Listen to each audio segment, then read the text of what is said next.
किशोरी लाल जी के बेटे राघव की शादी की बात जगह जगह चल रही थी, लेकिन किशोरी लाल जी को कोई लड़की पसंद ही नहीं आती थी। और उसकी एक ही वजह थी, किशोरी लाल जी का लालची होना। उनको लड़की वालों से मोटा दहेज चाहिए था और इसी चक्कर में एक दिन वो एक बहुत पैसे वाले के घर अपने बेटे का रिश्ता लेकर पहुंचे। उस आदमी का नाम था ओम प्रकाश। देखिए किशोरी लाल जी, मेरी एक ही बेटी है और मेरी सारी संपत्ति जायदाद सब कुछ मेरी बेटी नैना का ही है। पापा, नाम से लगता है बहुत खूबसूरत होगी। कितना अच्छा नाम है ना, नैना। ओ वैसे बात तो सही है आपकी। अब इतना पैसा है, जमीन जायदाद है, इकलौती बेटी, आप भी क्या करेंगे? सब कुछ उसे ही देंगे ना। बिल्कुल ठीक पहचाना आपने। बस बेटी की शादी और सारी जायदाद उसके नाम। पापा, बिना देखे हाँ कर दीजिए ना। इतना अच्छा रिश्ता फिर कहाँ मिलेगा? माला माल हो जाएंगे हम। मैं अपनी बेटी को बुलाता हूँ। अरे नहीं नहीं नहीं नहीं, आपकी बेटी का नाम नैना है, सुनकर ही लगता है बहुत सुंदर होगी। रहने दीजिए अंकल, मैं तो आपकी बेटी के नाम से ही इतना खुश हो गया हूँ कि उसे बिना देखे शादी करने को तैयार हूँ। अब तो मैं उसका चेहरा सीधे शादी के बाद ही देखूंगा।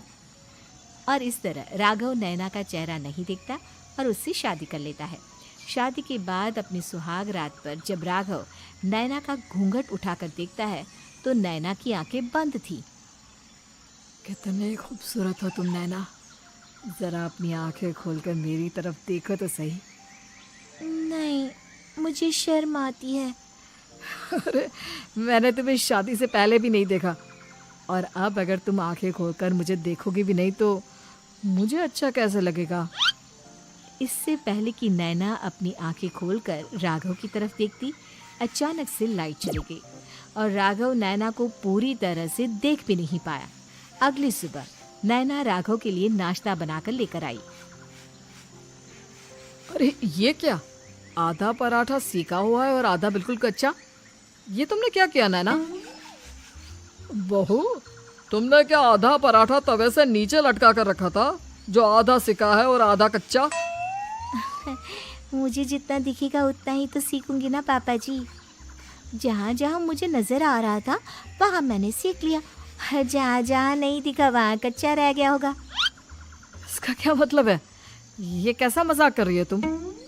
अरे बहू, तुमने इतना लंबा घूंघट क्यों लगाया हुआ है? देखो, हमारे घर में बहुओं को बेटी की तरह रखा जाता है, और फिर तुम तो इतना सारा माल लेकर आई हो। देखो, ये घूंघट डाल कर रखने की कोई ज़रूरत नहीं है। हाँ नैना, पापा जी ठीक कह रहे हैं, तुम तो आराम से रहो, अपना ही घर समझो। नैना अचानक से अपना घूंघट उठा लेती है। अरे ये क्या पापा, नैना की तो एक आंख फूटी हुई है। नाम से नैना, लेकिन ये तो कानी बहू निकली। मेरे साथ धोखा हुआ है, धोखा। बिना दिखाए अपनी कानी लड़की मेरे संग ब्याह दी। मुझे कानी बीवी नहीं चाहिए। मुझे अभी ओम प्रकाश जी से बात करनी पड़ेगी। आखिर उन्होंने मेरे साथ ऐसा किया क्यों? अरे, आप लोगों ने ही तो पापा से कहा था कि आप लोग शादी से पहले मुझे देखना नहीं चाहते। अब मेरे पापा पर क्यों इल्जाम लगा रहे हैं? अरे लेकिन उन्हें बताना तो चाहिए था ना कि तुम कानी हो, एक आंख से तुम्हें दिखाई नहीं देता। किशोरी लाल और राघव नाराज होकर ओम प्रकाश को अपने घर बुलाते हैं। पापा जी, ये आपने क्या किया? शादी से पहले बताया क्यों नहीं कि नैना की आंखों में परेशानी है?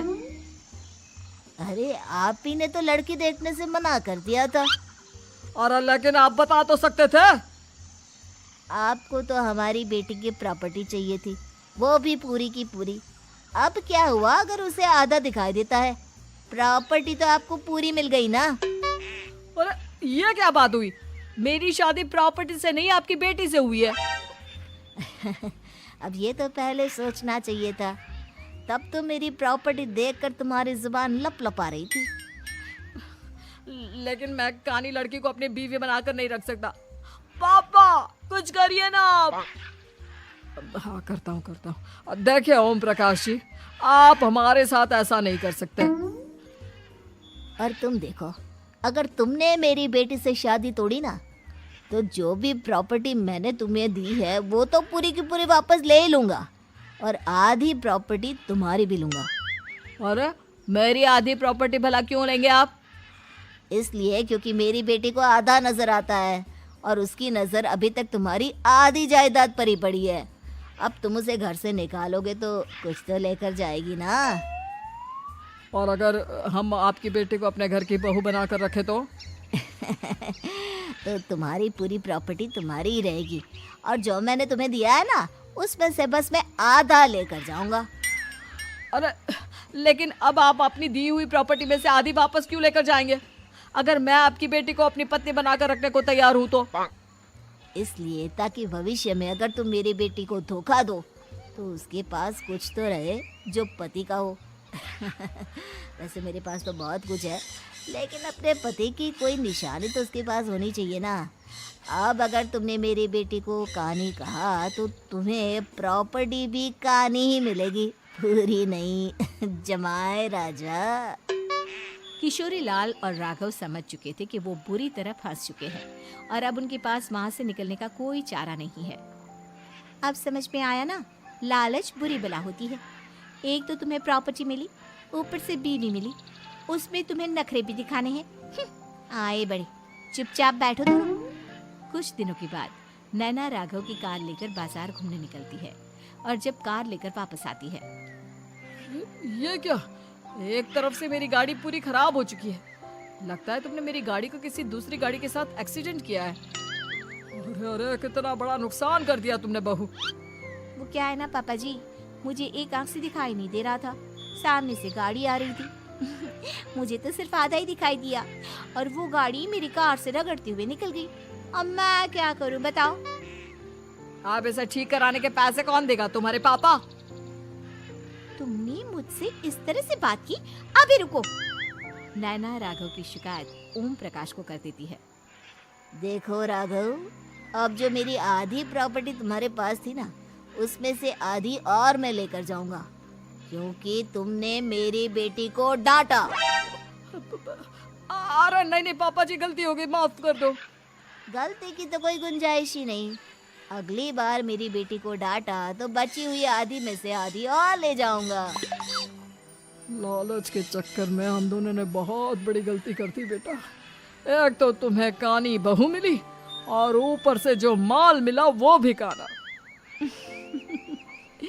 इस तरह राघव की हर एक गलती पर ओम प्रकाश उसकी प्रॉपर्टी का आधा आधा हिस्सा लेकर अपना सारा माल वापस ले गया और राघव को कानी बीवी से काम चलाना पड़ा। भाई लालच वाकई में बुरी बला है।